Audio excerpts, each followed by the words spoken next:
Shalom saudara-saudari, di dalam nama Tuhan Yesus Kristus. Tajuk perkongsian kita pada hari ini iaitu kamu lebih bermakna bagi Dia. Ayat kunci kita pada hari ini iaitu Yohanes 17 ayat 23 yang mengatakan, Aku di dalam mereka dan engkau di dalam aku, supaya mereka dapat disempurnakan menjadi satu, dan supaya dunia tahu bahwa engkau telah mengutus aku dan mengasihi mereka sama seperti engkau mengasihi aku.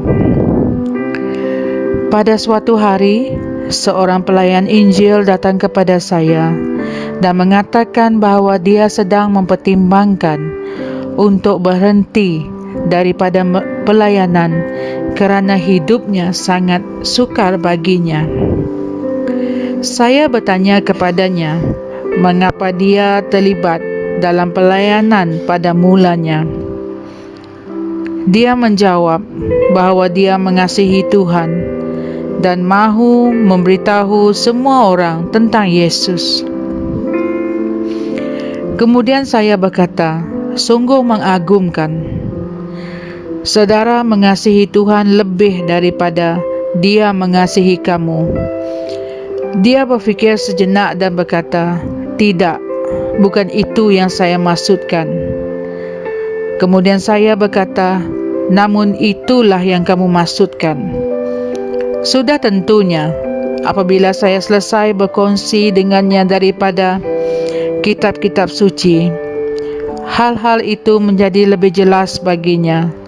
Dan pada hari ini, dia ialah seorang pelayan yang hebat, yang melakukan perkara-perkara yang menakjubkan untuk Tuhan. Tetapi dia hampir berputus asa. Ada ramai yang mengalami situasi yang sama hari ini. Malah ada yang marah dengan Tuhan kerana mereka berfikir bahawa walaupun mereka sudah berdoa, namun Tuhan enggan melakukan sesuatu mengenai keadaan mereka. Tetapi ianya bukan sebegitu. Mereka tidak berjalan mengikuti firman-Nya. Kemungkinan mereka memerlukan lebih banyak pengetahuan baru yang akan mencipta peluang yang baru. Kemungkinan juga mereka tidak mengerjakan iman mereka. Tetapi apa yang pasti adalah Tuhan mengasihi kamu lebih daripada kamu mengasihi dirimu sendiri. Dia lebih bersemangat daripada kamu tentang kejayaanmu dalam hidup dan pelayanan. Dia mengasihi kamu sampai tak terhingga dan tanpa bersyarat. Tetapi kamu harus hidup dalam dan dengan firman-Nya. Apabila kamu memahami firman-Nya dan kasih-Nya terhadap kamu, Ia akan mengubah hidupmu dan memberikan kamu mentaliti yang luar biasa. Di mata Bapa, kamu sangatlah berharga seperti Yesus. Kamu sangatlah berharga baginya sehingga Dia mengutus Yesus untuk mati menggantikan tempatmu. Bayangkan kamu membeli sebuah telefon dengan harga 2,000. Ia terus menunjukkan nilai telefon itu kepada kamu. Dalam cara yang sama, sekiranya Yesus Kristus telah diberikan bagi kamu, ia bermakna nilaimu sama seperti Yesus Kristus. Saya sering berkata bahawa walaupun kamu adalah satu-satunya orang di muka bumi ini, Yesus akan tetap datang untuk mati bagimu. Dia tidak datang sebab kita ramai. Oleh itu, hargailah nilai kamu. Kamu lebih bermakna baginya daripada yang kamu bayangkan. Hendaklah kamu berfikir, berbicara, berjalan dan hidup sebagai seseorang yang istimewa. Kerana sesungguhnya kamu ialah orang yang istimewa. Haleluya. Marilah kita sama-sama membuat pengakuan. Tuhan mengasihi aku secara pribadi. Aku adalah harta yang unik. Nilaiku baginya adalah nilai Yesus. Aku berfikir, berbicara, berjalan dan hidup sebagai seseorang yang istimewa. Kerana sesungguhnya aku ialah orang yang istimewa. Tuhan memerintah, membangunkan dan menyebarkan kasih dan kebenarannya di bumi hari ini melalui aku. Dalam nama Yesus. Amin. Sebagai ayat renungan, kita boleh rujuk dalam Yohanes 3 ayat 16, 1 Petrus 2 ayat 9 dan Roma 5 ayat 7 hingga 8. Tuhan memberkati.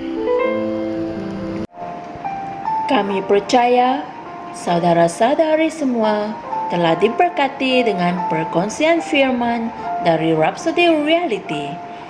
Bagi sesiapa yang ingin menjadikan Yesus Kristus sebagai Tuhan dalam kehidupanmu, kamu boleh mengucapkan doa ini bersama dengan saya.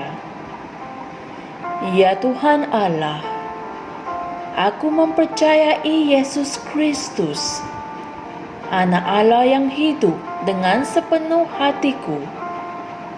Aku percaya Dia telah mati untukku dan Allah telah membangkitkan Dia dari kematian.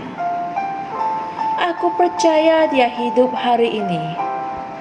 Aku mengaku dengan mulutku bahawa Yesus Kristus adalah Tuhan dalam hidupku mulai dari hari ini. Melalui Dia dan di dalam nama-Nya, aku mempunyai kehidupan yang kekal. Aku telah dilahirkan semula. Terima kasih Allah kerana menyelamatkan jiwaku. Aku sekarang adalah anak Allah. Haleluya. Tahniah, sekarang kamu telah menjadi anak Allah.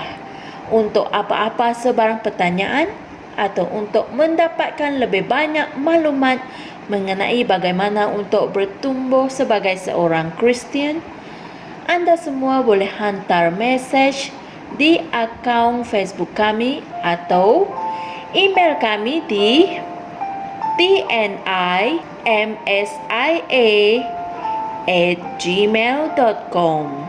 Sekali lagi, tnimsia@gmail.com. Tuhan berkati Anda semua.